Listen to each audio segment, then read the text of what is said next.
大家好，欢迎来到本期视频。在网络上，非洲媳妇这一类跨国婚姻博主常常受到关注和讨论，其中菲利斯塔和 Rose 就是大家最熟悉的两位。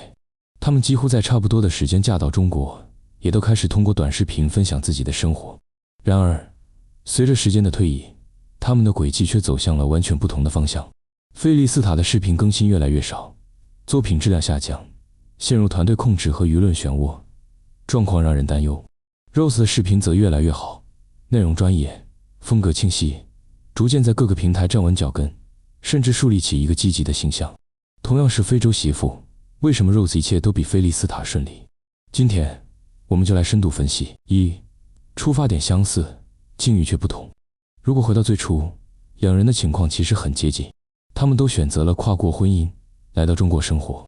他们都想通过短视频记录生活，拉近与观众的距离。他们都面临着文化差异、语言障碍以及外界的舆论压力。然而几年后，结果却完全不同。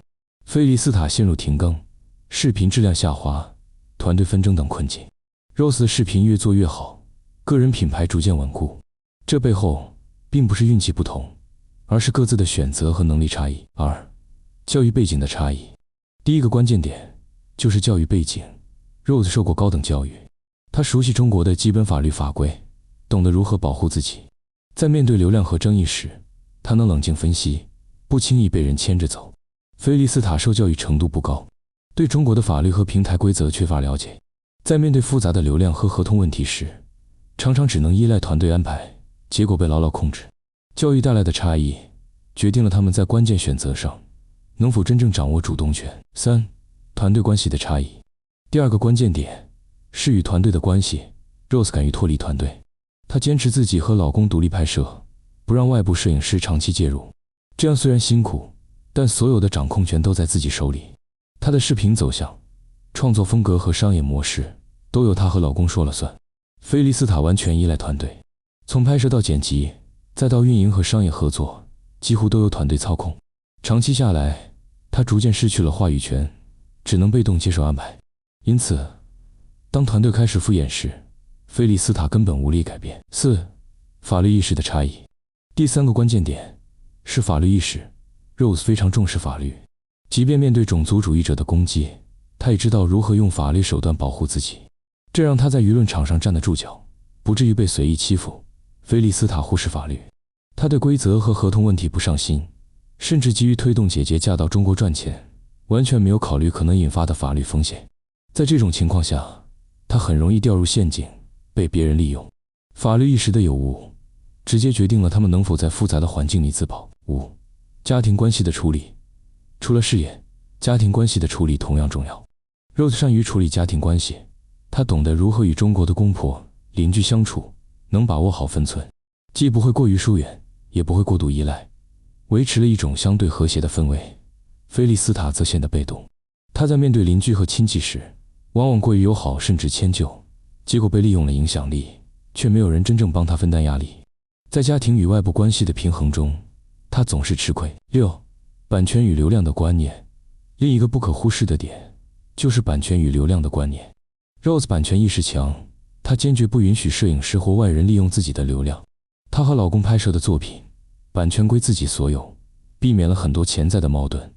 菲利斯塔完全不在乎，他甚至允许团队或邻居随意拍摄，导致自己的形象和内容被频繁利用。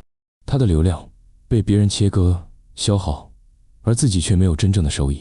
这就是为什么随着时间推移， Rose 的作品越发专业，而菲利斯塔的视频却越来越敷衍。七、外部环境的应对。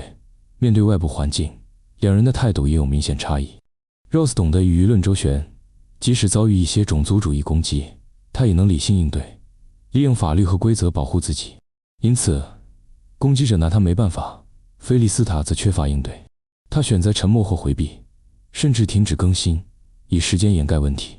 这种被动方式让他逐渐失去了粉丝的耐心和信任。八、网友的评价。长期观察下来，网友对两人的评价逐渐拉开差距。对 Rose， 网友认为她聪明、独立、勇敢，懂得维护自己的权益，也敢于突破。对菲利斯塔，网友则感到惋惜，认为她过于善良，被团队和邻居利用，最后把自己困在困境里。这种评价差异也反映了观众对他们处境的真实感受。9. 两条道路的对比。总结来看，菲利斯塔和 Rose 其实走了两条完全不同的道路。Rose 的道路，独立重视法律，掌控版权，善于经营家庭，事业稳步发展。菲利斯塔的道路，依赖团队，忽视法律，放任版权，过度迁就他人，事业陷入低谷。同样的起点，不同的选择，最终带来完全不同的结果。10. 结语：主动与被动的差别。最后，我们不妨用一句话来总结：Rose 之所以一切比菲利斯塔顺利，是因为他始终保持主动，而菲利斯塔却在被动中失去了自我。主动的人敢于掌控命运，被动的人只能被团队、被环境裹挟。这就是两位非洲媳妇的最大差别。或许，这也是给所有创作者、所有跨国婚姻中的人一个提醒：只有懂得独立，懂得规则，才能真正走得更远。